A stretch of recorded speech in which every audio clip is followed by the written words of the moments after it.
75% of all athletes use caffeine in some way, shape or form. Whether it's harming you or not, well, it depends. Like any kid, what did you do? What do I do? Well, we rebelled. So I rebelled by going to school. Yeah. I rebelled by doing my homework. That's a new strategy. All right? Rebelled by... You've heard it here first. Don't push your kids to education. Just tell them, don't learn anything. I mean, when I come back, you better not be doing your homework. So I rebelled by... I'm not sure if I should say this. And I do work in wellbeing research as well. So as they say, prevention is better than the cure. So how can we try and help promote wellness to prevent illness? And that's become like a mantra for me, especially as I'm getting older now, and a lot of the research I'm doing is along those lines. All right, Professor Ajmol Ali. Hello. Thank you for coming on. Most welcome. Let's get a bit of before we introduce you, before we get into what your research areas of expertise are, I want to show you mine. So please pick a card. Actually, you know what? Name a card. What's your favorite card in the pack of cards? Well, the Jack of Spades. Jack of Spades. Any particular reason, or is that just like... it just came to me. Okay, Jack of Spades. So that's probably like, how far down would you say that is? Maybe nearly half. Yeah, 20-ish, right? We shuffle like this. You can give it one of these. Do you think you can track it through shuffles? No. Okay. I think, being a PhD, I think your IQ's... You're underestimating yourself. So let's try this. Let's try this. I want you to estimate. Just give me like an intuitive feeling of where you feel, but don't let me influence you. It has to be your decision. Okay. So tell me stop. We need 4 cards. So tell me stop 4 times, but don't let me influence you. All right. So just whenever you want. Stop. That's 1. Stop. This one. All right.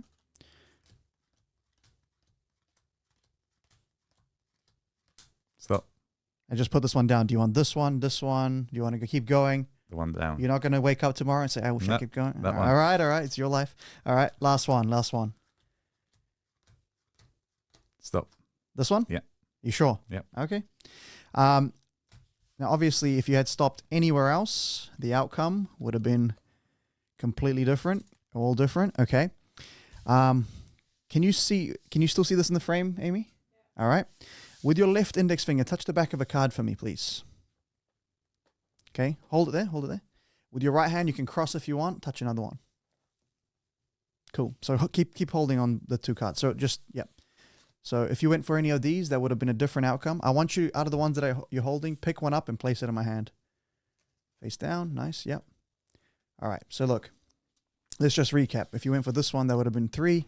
You said stop wherever you wanted. You saw it in the pack. I just told you use your intuition. Don't let me influence you. We then eliminated 3 cards. You had all the decisions. I even gave you chances to change your mind. You said Jack of Clubs? Jack of Spades. Spades. Yes. All well done. All right. There we go. So very good. A nice icebreaker. I wish I could do that.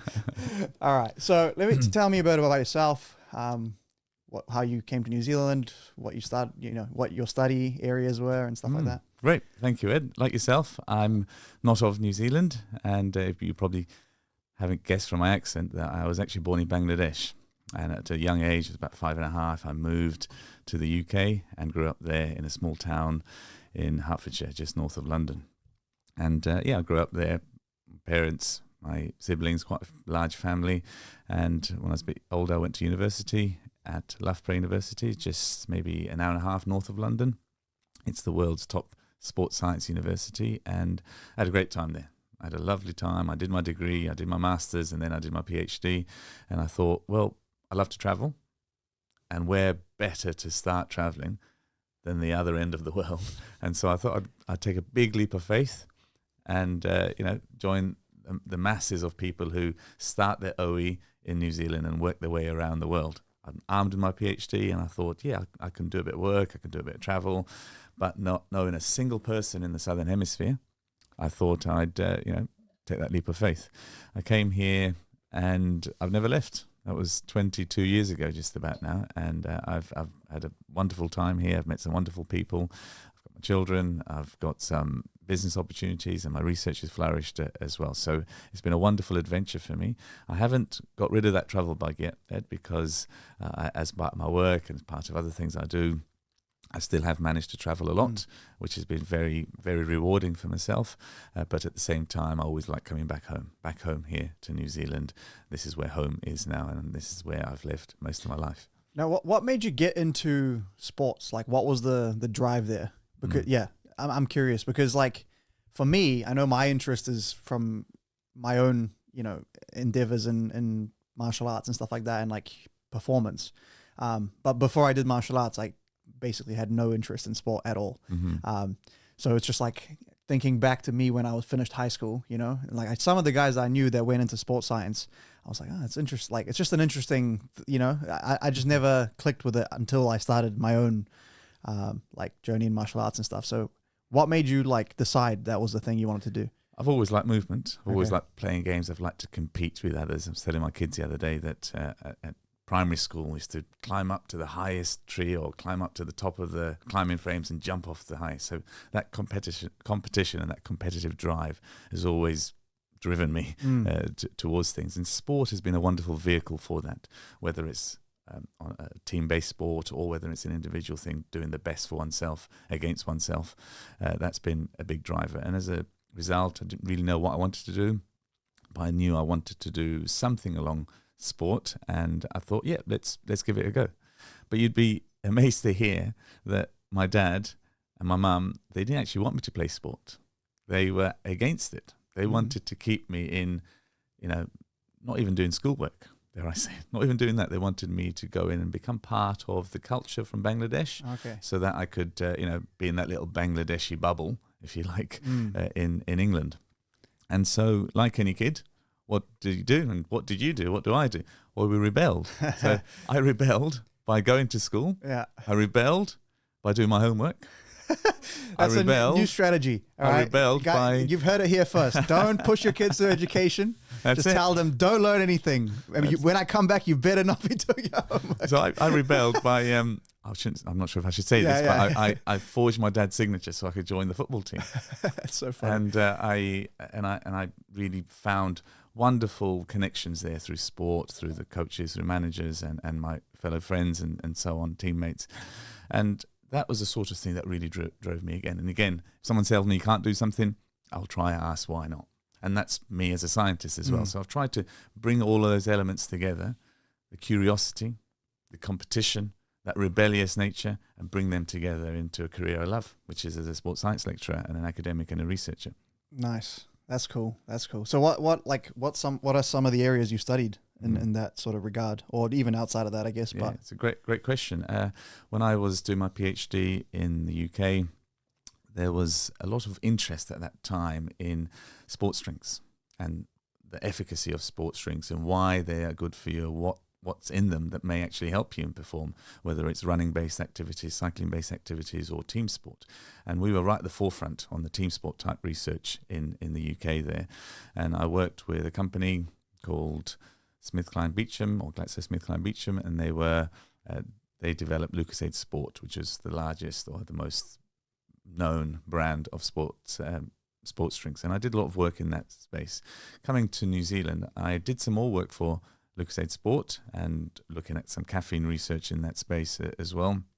And I wanted to carry on that theme. So I did a lot of supplementation type studies here. I've also done work with children and exercise for children, especially after having my own children here. And I do work in wellbeing research as well. So as they say, prevention is better than the cure. So how can we try and help promote wellness to prevent illness? And that's become like a mantra for me, especially as I'm getting older now. And a lot of the research I'm doing is along those lines. How can we promote wellness to prevent illness? Yeah, that's one of the things I've like sort of recently been amazed by. I never cared about like muscle growth too much because I was always in the bodybuilding, not in the martial arts space. So I was like, who cares how big you are, whatever. But after some injuries, I was like, oh, like maybe I should like lift some weights and do this and do that. And one of the things I've learned, I guess, is that maintenance is so much easier than growth. So like in my head, I was like, oh man, if I want to start lifting weights, that means I got to do, 4 times a week for forever to maintain muscle on my body. And it's like, actually you do that to grow, but then the actual maintenance levels to maintain the muscle you've grown is like a third or something really small, so you could do the like once a week, twice a week, and sort of just cruise after that. Which I guess that probably leads into longevity and other things like that. Like once you have a certain like fitness levels and a certain like, I guess like wellness, it's way easier to maintain that, health than to like get unhealthy, start to get sick and then try to like scale back and then fix all the problems. Very much so. Yeah. Because it's like moving a boulder. That hardest part is that first inch. You're just trying to push that boulder. And so, yes, you do need to do a bit of digging to make sure that happens. But after a while, as it's moving along, it will become easier. So that maintenance is critical. Unfortunately, sometimes what people do in their head is they think too far ahead. And that's where sometimes the problems lie, whether it's in weight loss or gaining strength or enhancing endurance or improving flexibility. It's that you sometimes think too much. So little bits over a long period of time, much better for your health and well-being. It reduces the anxiety and also promotes whatever it is you want to promote. I've never joined a gym. This morning I did 50 press-ups, I did 100 sit-ups, I do 50 dips, and I do some stretching activities.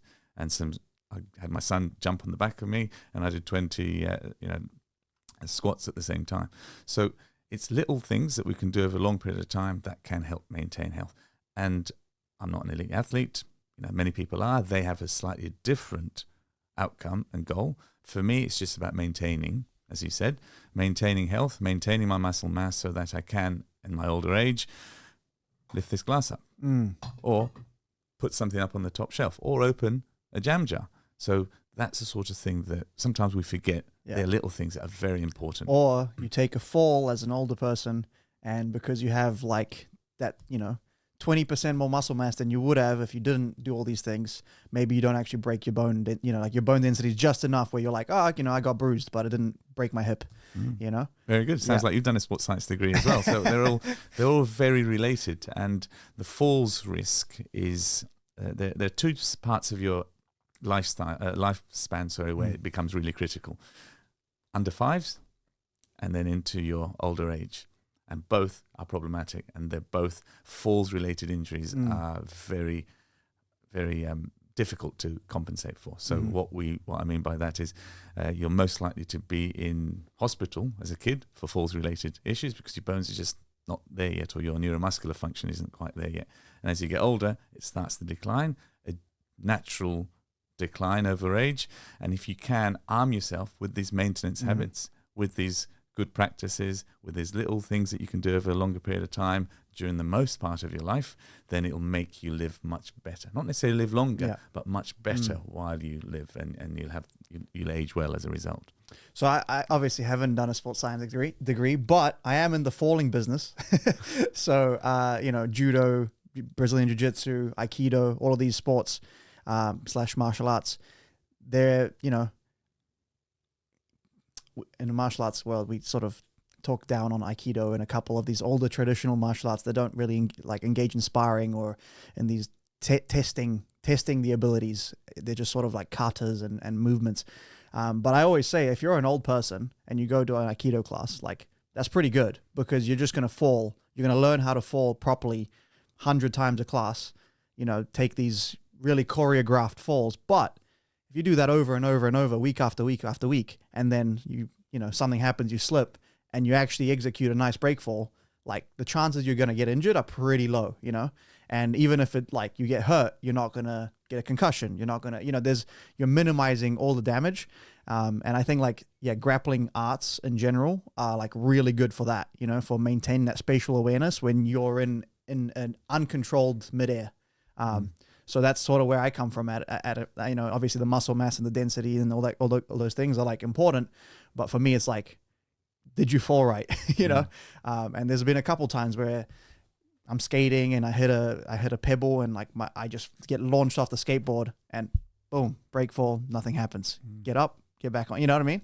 And it's like, man, if I didn't do any of the grappling stuff, that would have been, I didn't think I had a helmet at the time either. So it was like, that would have been bad, It's a fascinating story, what you just said there, Ed. And I'd like to just share some research that we've done in this space as well. Again, back to the young age group. And one of my children was actually in that study. And as I mentioned before, the fall risk happens when you're a baby, when we're all young. Our upper body develops faster than our lower body. Therefore we can grapple, hold on to your mum while you're feeding and so on. So think of it from a natural selection perspective. But what happens in modern day is the child might climb up a wall or climb up the rail guard of their cot, but the legs haven't developed, and so they fall, and then that's when they have challenges. So one of the projects I've been involved in was exercise for under twos, and where we use this vehicle, Jumping Beans. Some of the listeners may have heard of this program called Jumping Beans, exercise for under fives. And we did a project on that where we showed that if they could learn these fine motor and gross motor skills, if they could learn how to fall, if they can learn how to do some of those shoulder rolls that you just mentioned, can that increase their motor skills, and can that reduce their risk of fall? And we found, which is really great, that this 10-week program, 1 hour a week, mum and baby going into a class, we significantly reduce their risk of this fall, and also reduce their risk of hurting themselves doing some of these activities that we want them to do. We want them to learn. We want them to have these ABC building blocks of skills, so that when they're older, they can, if they fall off their skateboard like you did, can go into a role and look after themselves. Now, I love this quote. It wasn't mine. Canadian researcher I've talked to, and he says, failing. We all have to learn to fail, because if we don't fail, we're not going to learn. So in a controlled environment, we have to learn. Here's the quote he said. He says, we need to teach our children to fail in our presence so they can succeed in our absence. So you taught yourself how to do those roles in controlled environments, so then if accidents do happen, then you can look after yourselves. The same applies for us in older age as well. So what you've just talked about before, Ed, about how we can help older people, if they can have that neuromuscular function, if they can do some nutrition aspects to help with their bone mass and so on, then not only does it help their physical health, but also confidently they can reduce their mental anxieties as well, in terms of a fall risk. Because we know, and the research tells us, if an older person, they fall, they fracture their wrist, or fracture parts of their bone, their early mortality increases massively. So little things that we can do over a long period of time can help us with our health, well-being, and our performance. Yeah, cool. I want to bring it back to your, you mentioned the sport drink stuff. So was that around like caffeinated sports drinks that are supposed to, I don't know, increase your, I don't know what they claim they do, or was it more to do with electrolyte drinks, or was it both? Or Yeah, great question. Yeah. And the key things that are in a sports drink: water, electrolytes, and a small bit of sugar or glucose or fructose or whatever type of sugar there is. So that's what's typically in a sports drink. If you add caffeine or any other additives, it becomes more like an energy drink. Right. Okay. So we did initially research on sports drinks, but Red Bull came out in 97, I think, and there are now over 500-600 different types of energy drinks available in the market. And most people think about them as like a sports drink, but they're not. The traditional definition of a sports drink is that electrolytes, water, and a bit of sugar. The reason I ask is because I was looking for an electrolyte mix type drink, and I look at these satchels that they have at Countdown, and like look at it, and I'm like, it's caffeine. It's got caffeine in it. I don't want this. You know what I mean? Like I don't want to, like, I'm trying to replenish my electrolytes, not leach them back, you know? So that's why I was asking, because it just seemed odd to me to put in caffeine where it's supposed to be electrolyte drink. But anyway. Let me tell you a couple of stories about caffeine, Yeah. Ed. So caffeine has been used by Chinese medicine since 2700 BC, many, many years ago. And in the 600 to 900 AD, caffeine became used in tea. And then in the 9th century, in Ethiopia, there was a couple of incidences which make me laugh, and hopefully your audience will find them amusing too. The first one was in the army, the Ethiopian army at that time they wanted to go on these long marches. And what they've noticed was that there was a specific type of bean that if they put pads of fat on them, raw fat into these beans, they gave that to the soldiers marched for longer. So that was interesting. And around the same time, there's another little comical story where a goat herder noticed that when his goats ate specific beans on the ground there, they just seemed to run around a lot. Bizarre. So he told his local monastery, and the monastery went, well, let's look into this a bit more. And they extracted, well, they didn't extract, they showed that it was the juice from it, the caffeine from that, and that became coffee. They took that information to Turkey, and the rest, as they say, is history. And now there are 500-600 billion cups of coffee being drunk all over the world. But that's sort of and at least half of that is me, by the way. But anyway, okay. Yeah.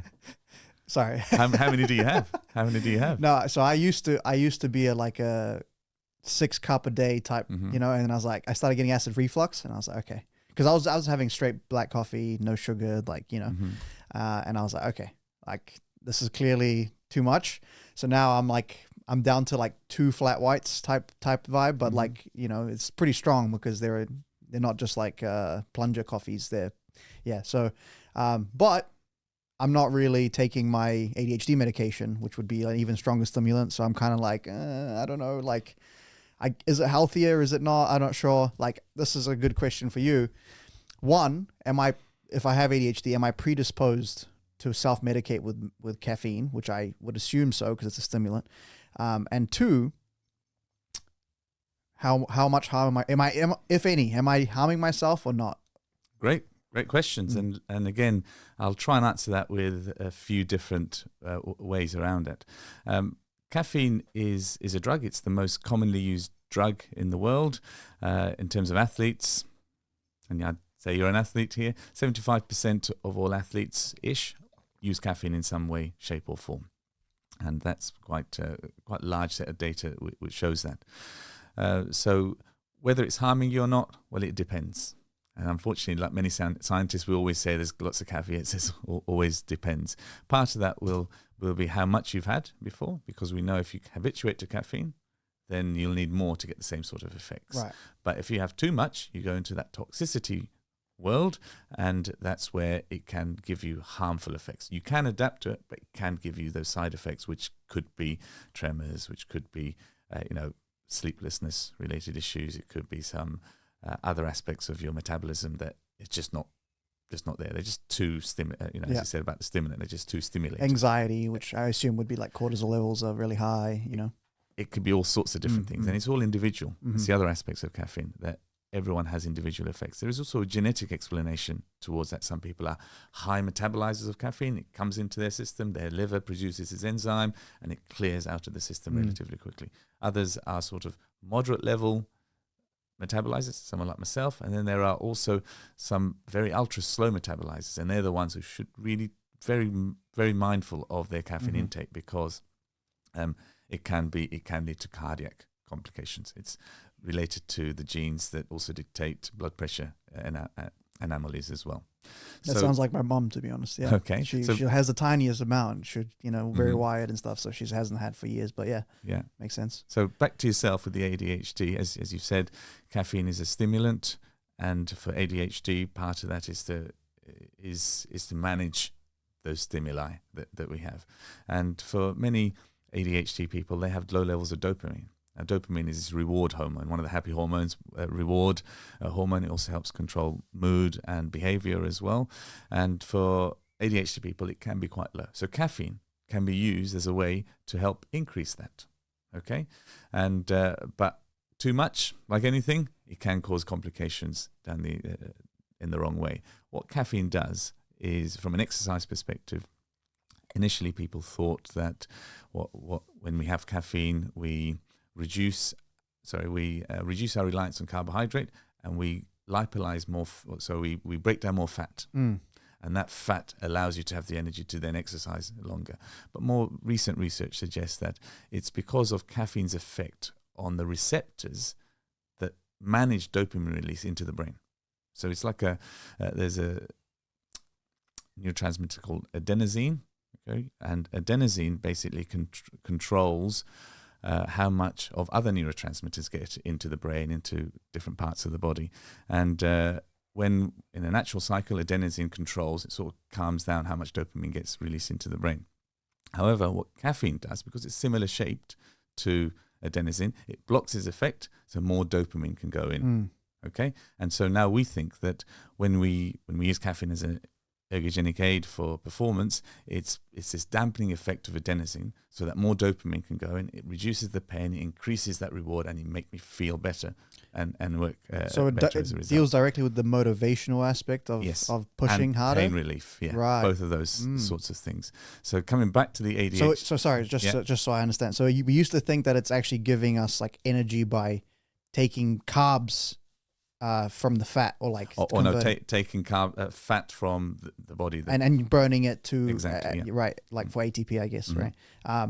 And so, but it's actually more to do with our perception of the tiredness and the motivational. Okay, I see. So it's about the dopamine. And dopamine is a very important neurotransmitter, which helps with the reward systems. As I said, when you're doped up, what you do, you feel high, you feel good about yourself, and that's what that does. Now, with the ADHD, people who have lower levels of that, if the caffeine can help, well, great. But did you know that exercise is a great way of helping with ADHD symptoms as well? What does that do? It increases blood flow.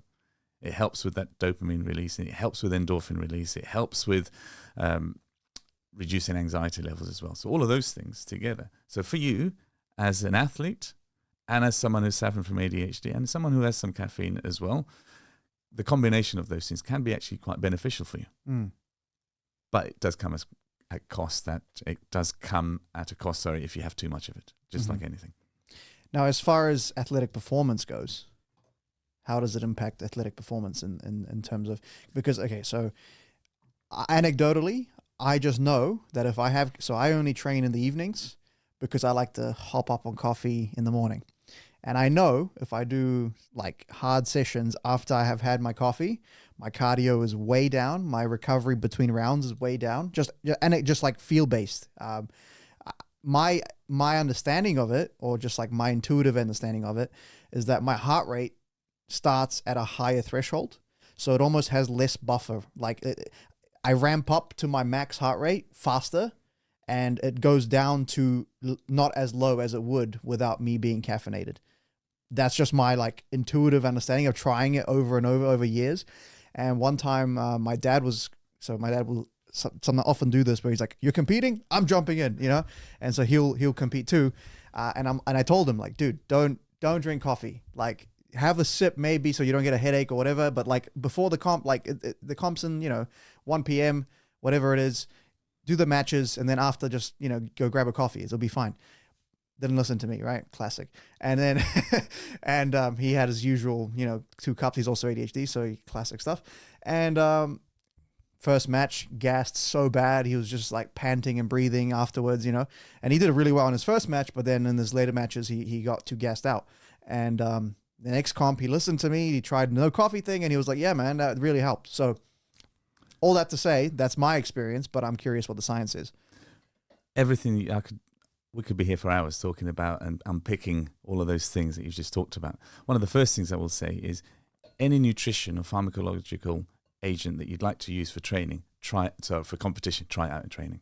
Because ultimately all the science can be great for other people. It might not be good for you. The research we've done on caffeine suggests that 1 in 3 people, it just won't work. For various reasons, it might be ergolytic, performance decreasing, or it might there's just nothing there. Your body just gets rid of it. It's not taking it up. So that's one thing. And also, you don't want any nasty side effects. You don't want the cramps. You don't want the belching or the gastrointestinal distress, both ends. That can happen if you're not sure. So good advice to your dad. Try it out beforehand, non-competition perspective. The other thing to note is the individual effects of caffeine. And it can work in certain times, and it might not work in other times. Also, a lot of the research that we do, you have to be mindful that we want everyone to be in a controlled environment. So if you do take caffeine, we'll give you like a 48-hour abstention period. In that time, you might start getting headaches. You might get something else going on, but for our control, we have to try and do this. So again, for your own situation, you might not do that. Mm-hmm. And we usually do our experiments in a fasted state, so we just really look at the effect of that individual variable. So again, these are the sorts of things you have to be mindful when you look at the research. Research says, but what does it do for me in the situation that I'm in? Now we've done some really good meta-analyses and systematic reviews on caffeine, and typically we've shown that it helps with endurance exercise or prolonged cardiovascular endurance. Okay, so prolong. Okay, yeah. Exercise, and it can also help with short-term endurance activity as well, to the order of about 2.5%. So you might not think that's much, but when you think of from an Olympics perspective, the first to the last place might be like 0.2%. So on an individual basis, that is a huge difference for 2.5%. But as I said before, if 1 in 3 people it doesn't work, well, you have to try it. You have to try it yourself. And also, when you say endurance, right, that could, to me, that says sort of like, maybe that's like the far end of it, but like marathon running, right? And it's like, okay, well, I can see how down regulating the pain receptors or whatever you were saying it does, and increasing the dopamine levels, it's gonna help. Even if the heart rate's a bit higher, it's like the pain management in a marathon is huge. And then also in maybe like a short sprint, it's like, okay, cool, you know. Whereas what we do is like, it's sprint, stop, sprint, stop, sprint, stop. That's a 5-minute period or 6-7 minute period, depending on the level you're competing at. And then you have maybe 20 minutes, maybe 5 to 10 minutes, depending on how they set up the matches. Then you got your next match. And I feel like that's where I like, so that individual match I perform well in, and then it's like my recovery from match to match starts to fall if I'm like, you know, so it could be that maybe there is an in between there of like, in this very specific environment, it's not helping. Caffeine is like a drug that helps do lots of different things. I've just talked about the pain management or down regulating, as you say, certain aspects in the brain, but it also helps in other ways. For sprint performance and for muscular endurance, as opposed to cardiovascular endurance, it can help because it can increase the variables that help with muscle tension. So caffeine can actually help increase muscle tension for shorter bouts of activity as well. And there's some really good evidence towards that. So if you look at the pathway or the mechanisms of action of caffeine, it's quite varied. Lots of different potential things going on. So yes, it can help short-term activities. Right. It can help muscular endurance activities, and it can help cardiovascular endurance activities as well. So pre-workouts are a thing then, because it helps muscle tension. Yep. So pre-workout can come for cardiorespiratory endurance as well as for sprint training or, you know, some of the activities that you do. Now, caffeine is another aspect of caffeine, is that it's what we call an adjuvant. It can speed up or slow down other reactions. So it can help absorb other nutrients or other agents into the body faster, or it can slow down and dampen certain things. That's why if you look at some caffeine medication, for example, it'll say, do not take with this or do not take with that, because it can actually, you know, increase tenfold more potentially of that other drug and make it more active. So just have to be mindful of that. And as I said again, I'll say it again, be mindful for yourself. Yeah. Because it's your individual responses. The research says that for the general, but for you, what does it do for you? That makes sense, because some of the best guys that have, like at our gym, some of the highest cardio output guys that I know, they tend to be professional fighters, but love caffeinating before training. And I'm like, man, when I do that, I just don't perform. Like, how do you guys, you know what I mean? So it does ring a bell, because it's like, actually some people seem to be able to do really well on that. Whereas I tend to stay away from it. I'd love to find that out further. And I've done research on caffeine for about 20 years now. We've looked at the genetics of caffeine, as I've mentioned. We've looked at habituation effect. We've looked at males, females, older people, different sporting type scenarios for health reasons, and also other things that people have with relationship with caffeine. And I'm very keen on this genetic aspect to find out more about that. Part of the reason why is there are various types of genes which help the metabolism of caffeine, as I mentioned, but also others which dictate how well caffeine is able to enter the cells. So for some, it comes in, the liver sends out the enzymes, it clears through your system, and you're fine. For other people, those enzymes aren't there as much, so that it stays in your system for longer. So you might have had the event, but now you can't sleep, as you said before. And so then you go, well, what do I do about it? We might take something else to try and combat that. And I'll tell you a little story about that in a second. But then there are other genes which dictate how well caffeine goes into the cell and how your sensitivity to caffeine is. So I'm keen to explore these interactions further, issues relating to gender, to ethnicity, to type of sport, to habituation, and the genetics aspects, because it's quite a complicated story. But if we can do that, then I can be very clear or more clear than we are now as to say, well, here's a bunch of MMA fighters in your gym. Some of you, it may work. For some of you, it might not. And here's some little tests that we need to do to dictate that. So then the ones who it's going to work for, we're using it appropriately. And the ones who it's not going to work for, then we don't bother with it. Or you take this other thing that we know that helps you with this, with the, whatever you just said, like absorption of the liver or whatever. And then, oh, boom, coffee works for you now. Yeah, so that'd be cool. Yeah. I'm very keen to explore that, and it's like using lifestyle genomic testing, this DNA testing, to help us to try and really figure out what may work for you, why it may work for you, and what are the sort of precursors to allow it to work for you. And if you do it right, then you might actually be taking fewer things, which could potentially have lots of side effects, but take the things that's relevant for you, and then you'll be getting the benefit without the nasty things that may happen as a result after. So I'm very keen on exploring those sorts of things in the future. A bit out of left field, but do you think AI is going to help with this kind of research? Potentially. With the genome fantastic sequencing, question. all the stuff? I had a really good chat with some of my colleagues the other day about just that, because some of these things we are limited by the amount of time that we as academics can spend on it, and then the experimental designs that we have. But wouldn't it be wonderful if AI could be used to trawl through the hundreds and thousands and possibly tens of thousands of academic articles that are in this field, pull all that data together, and then give us a better indication of where to look for. So instead of this needle in a haystack type approach, it gives us a really good opportunity to hone in on certain things and then explore that further. And that is where I think is a wonderful opportunity with AI. That's cool. One last question around this athletic stuff. So Brazilian Jiu-Jitsu is relatively new. It's been around since the UFC, basically. So when the UFC came out, that's like a big driving force was the popularization of Brazilian Jiu-Jitsu, and they were trying to prove that it works. And so it's relatively new.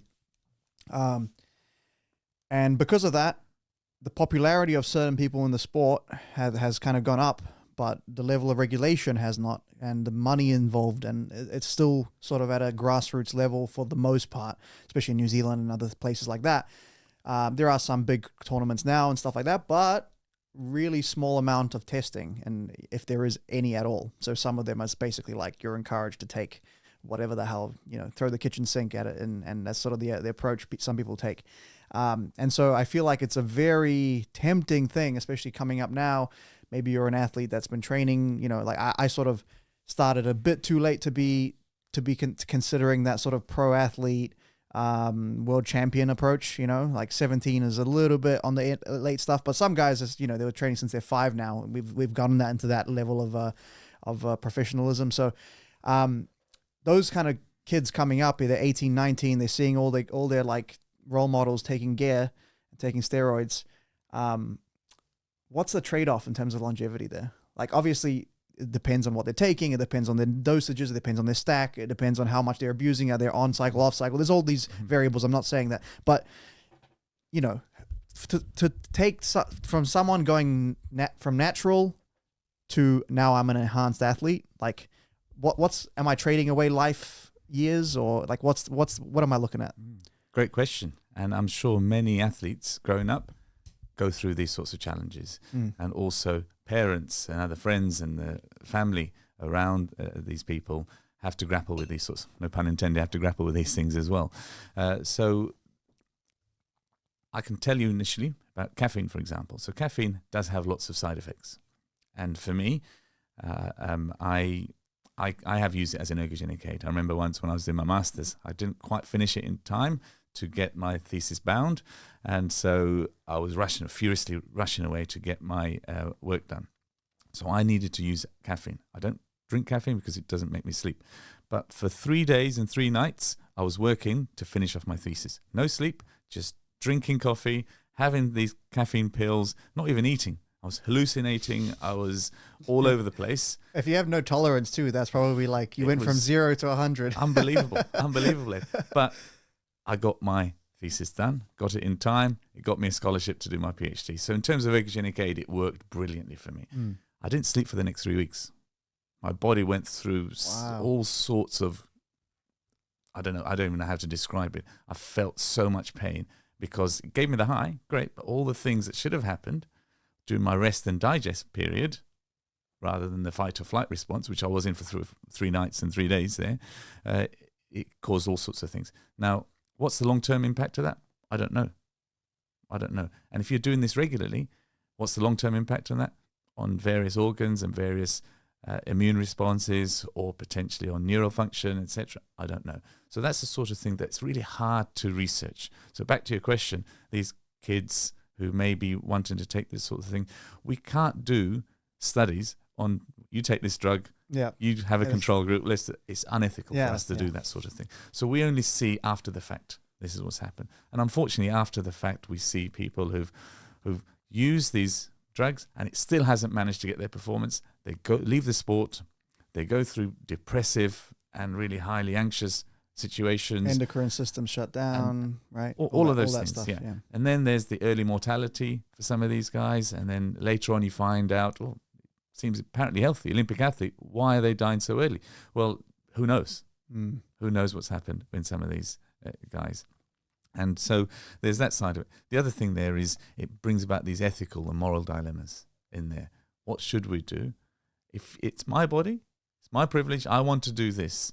And if enough people say about that sort of thing, then you start having like, is it some Australian who's tried to get this world championships of anything goes? Which I think that's quite harmful to various sports. It also takes the focus away from the good things about sport, the camaraderie, the social elements, the doing better than your peers, but shaking their hands afterwards, knowing that you gave your full effort. Whereas this sort of thing just brings a murkiness into sport. So what I'd like to do, to answer your question again, it's a complicated issue. Yes, there is your own body to think about, and if it's my body, I can do what I want. There's that. But what about the harm you're potentially causing other people in that vicinity, especially if you are a leader in that space? What's the harm that could happen for sponsorship? And we do know that sponsorship is required in sport to get that grassroots going up as well. And then what is it in terms of other societal related parts of it? So it's a really quite complicated story to think about the wider implications of performance enhancing drugs. Unfortunately, I think the 19-year-old that just wants to get ahead and blast some gear and get as big as possible and choke some fools out, I don't think they're thinking about the moral implications and how they're going to be a role model for the next generation and all the rest of it. You know what I mean? They just see Gordon Ryan, being 100 and whatever kg, and he gained 20 kg of muscle in a year, and you're like, I don't know if that's legitimate, and they just see that and they just go for it. So I think that's the big issue. Is it's just so prevalent, and because jiu-jitsu is like, it's sort of become popular, made popular by the athletes. And so these competitions are sort of still at that early stage, but the athletes are bigger than the competitions almost. I feel like that's, they sort of push that agenda and the narrative, I guess. And it's even for me, I'm kind of like, oh man, like I wish I could, these guys are training, 3 sessions a day. Like I can't recover. I just can't recover. Like I'm sleeping enough. I'm eating enough. I can't recover. It'll be, you know what I mean? And you start the gears start turning, like, nope, that's stupid. Like I'm not making money off this. But if I was, it's like, that's a completely different equation. Yeah. Thanks for that. What sort of research are you engaged in now, and what work are you doing with your wellness company? If you wanted to get into that. Great, thank you. So I mentioned before about the supplementation research.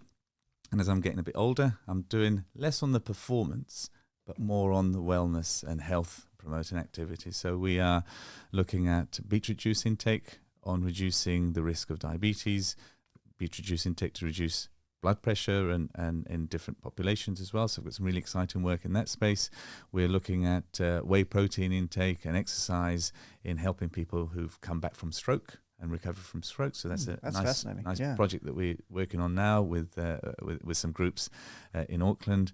And we are looking at creatine.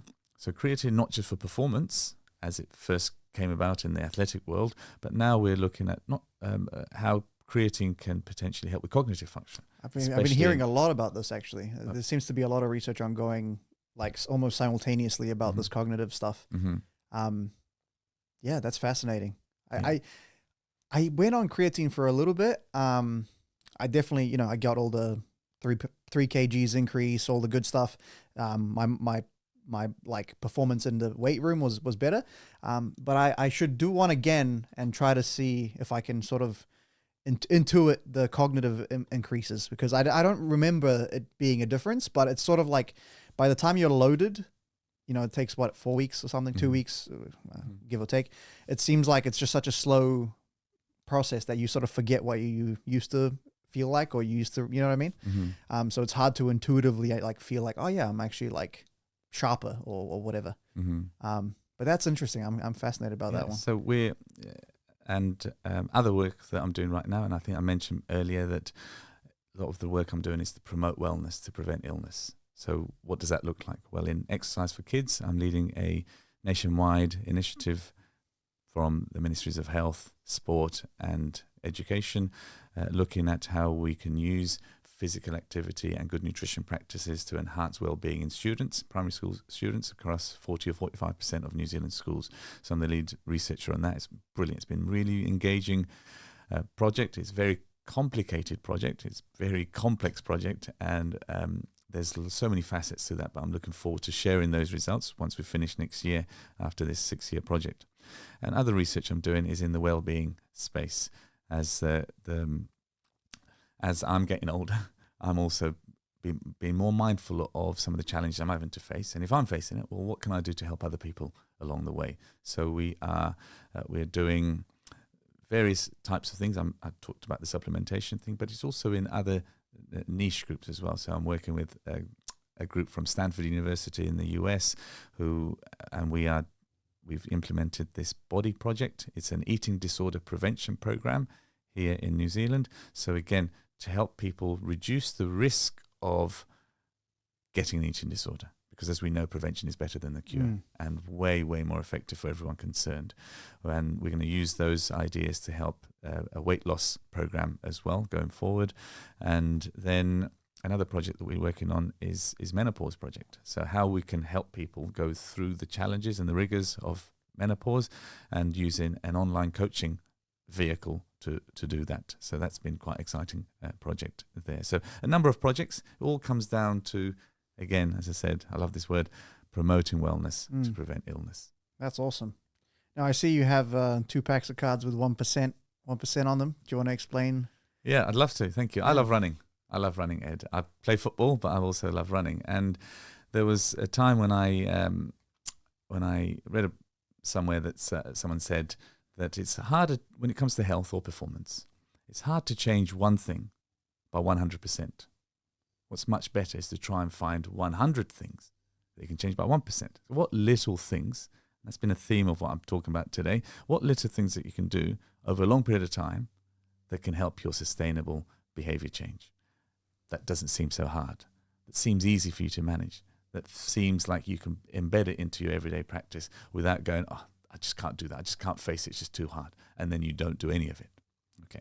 So those sorts of things going through my head. And once I was running about a year ago, so I was running and I said to myself, I was like, this 1%, I love this 1% thing. I want to help people because I'm doing lots of 1% things. Can I get people into my club? And I went, okay, that's quite interesting. Laughing to myself when I was running. And I went home and I had some dinner and went to bed. I couldn't sleep, Ed. I couldn't sleep because my head was just going with different ideas. Wasn't the coffee this time? It wasn't. Not this time, no. It's just that idea. And I was doing my little activities to try and sleep and it wasn't working. And I talked to someone recently and she just got overwhelmed by information. She asked for one thing, she got overwhelmed, she did none of it. And I went, okay, that's interesting. So these ideas percolating through my head. And I thought, okay, well, a lot of the things that I want to do and a lot of my research is about the heart. Okay, 1% Club, heart. Then I thought, yeah, you do have to do a bit of hard work. You do need a bit of digging. Use a spade to do a bit of digging. All right, laughing to myself. And then I thought, okay, as the Roman poet said, health is wealth. Diamonds, yeah, they're quite, rich things to do. So I went, all these ideas, clubs, spades, hearts, diamonds.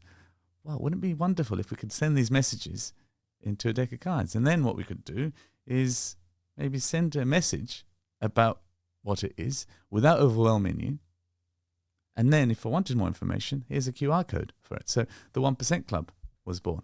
And you can use your fancy card tricks, but the whole point of it is to give you information, years worth of research, evidence-based, trusted, dependable information on a card. So while you're playing, while you're doing your shows, while you're playing in an office scenario, or you're in a bus, or in the car with the kids, you can play these cards. And then they go, oh, I didn't know that. I didn't know this. Let me find out a bit more about this. And that's it.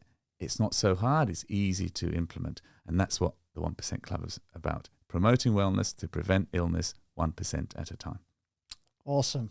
Where can people find you? Where your company, your research? Mm-hmm.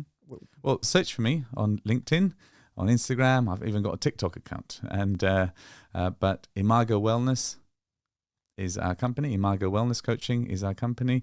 And also, if you just type in ajmolali.com, you'll find me on there. So I've got various ways to find me. If you type my name in, you'll find me. Awesome. Thank you very much for coming on tonight. It was a very fascinating conversation, and I'm going to have more coffee. Thank you. All right. Catch you later. Thank you.